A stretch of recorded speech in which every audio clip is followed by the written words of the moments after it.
Hello, everyone. Welcome again to Woodside SDA Youth, where we are doing 365 days with Jesus. And in this journey, we are trying to read the entire Bible in 1 year.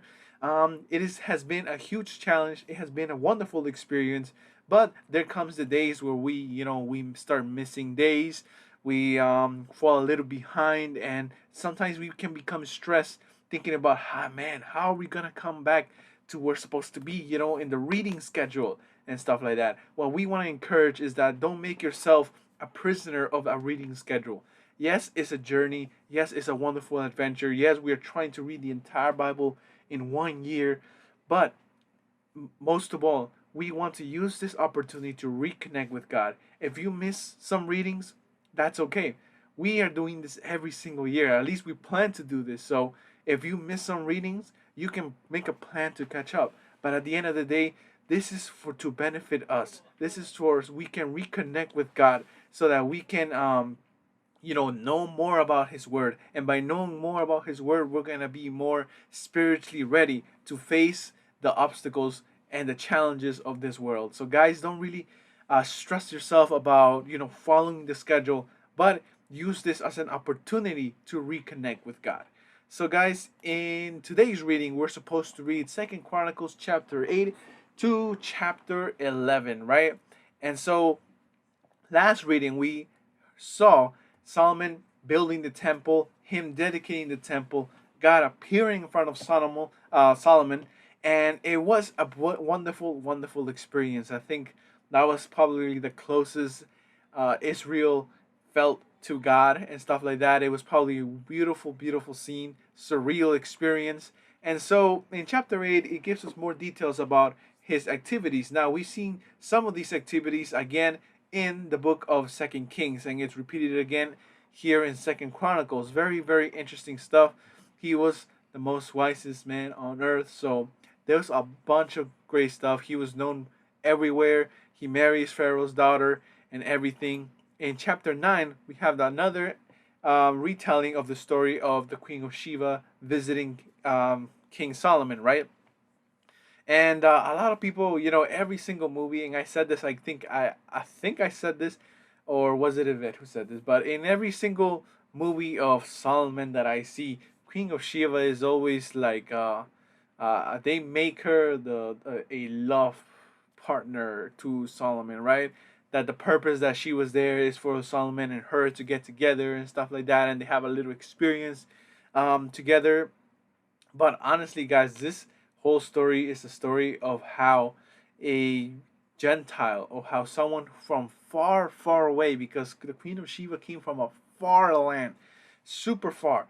She had to travel so long to get to Solomon. This is an example of how God using someone, you know, like King Solomon, his wonders and everything, and people are gonna be hearing a news or things, events that are going on somewhere, and people from all over the world are gonna want to get to know these people, get closer to this person who has a wonderful God, right? And so Queen of Sheba, from farthest of lands, she hears the wonders that God is doing through King Solomon, and she couldn't believe it, right? So she had to go and travel to visit King Solomon, going through so many dangers, like looking at the map of where she came from, and the journey that she had to go through to get to Israel to visit King Solomon. It was a very, very dangerous journey.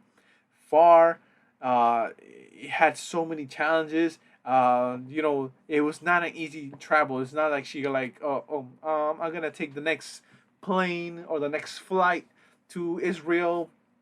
I'm gonna be there in a few hours or in a day and stuff like that. No, she had to travel months to get to where Solomon is, and it was such a huge risk because Queen of Sheba, kings face so much danger when they're traveling to other lands. They come heavily armed. They go and they travel surrounded by all the bodyguards, but the armies when they're traveling from country to country, and it's a very, very risky business, right? Because if anything happens to the king or queen, that really affects the whole nation.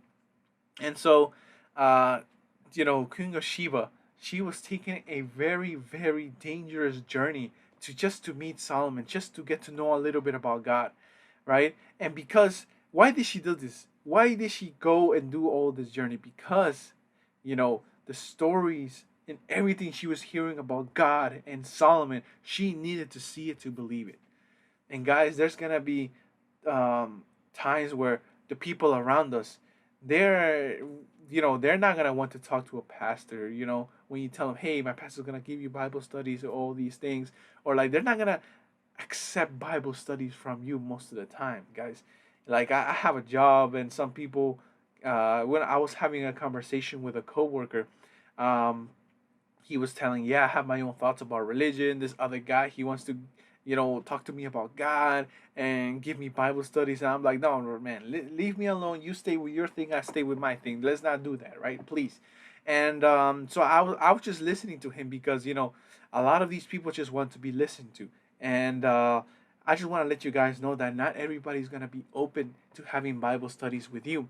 But what we can do is follow God, be the best that we can be, give a good testimony. And then when people see our good testimony, when people see our good deeds, when people see, that there's something different with us, that we are filled with something, with the Holy Spirit, they don't know what it is, but they know that there's something different. The way you handle your situations, you may not be rich, you may not be financially stable, but in the midst of all those problems, you're handling yourself differently. You are displaying something amazing, even though you are pretty much living in the same place as everybody else, but there's something different about you. They're gonna be more interested to listen to what you have to say, and even them themselves may want to ask you for Bible studies, and so that is something that we need to keep in mind. We may not reach a lot of people by saying, "Do you want a Bible study? Do you want a Bible study?" A lot of people have been reached like that, but there's gonna be a lot of no's. There's gonna be a lot of people like, "Don't bring that thing into my life. Don't talk to me about those things." But if we, like King Solomon, we are filled with the Holy Spirit. We do things, wonderful things for God, and people right next to us are seeing these things. They are gonna be more open, and maybe they're gonna make the journey like Queen of Sheba, taking risks, taking this hard journey in order for them to listen to you and to know more about God. Guys, this is a lesson that I really learned. I hate that so many movies just take this story and say it was a love affair. It was a passionate night between Queen of Sheba and Solomon, even though nowhere in the freaking chapter it talks about anything about them, uh, you know, having a lovely night or a wonderful date. This was someone who was filled with the Spirit of God, reaching someone who wanted to know more about God. That was, I think, that's the most important, lesson in this story. It's sad how Hollywood portrays it, but it's Hollywood. But uh, guys, when we read this story, let us not read, and see that this is just two powerful people just showing off the riches that they have. This is a stranger, a foreigner, someone who you didn't expect to coming because they see something different in you. If you want people to see something different in you, if you want to say to God, God, I have been giving not the best testimony to my coworkers, not the best testimony to my family, to my friends, you know, to my classmates and stuff. But from now on, God, I want to choose to represent you. And I want to impact everybody who sees me by the way you have transformed my character. I want them to see you in me. And also for them to be interested in knowing more about you because of the testimony that I give. If you want to say, God, I want to represent you in my daily life. I want to represent you to my coworkers. I want to represent you to my friends, those people who don't know about you, those people who don't want to know nothing about Bible studies.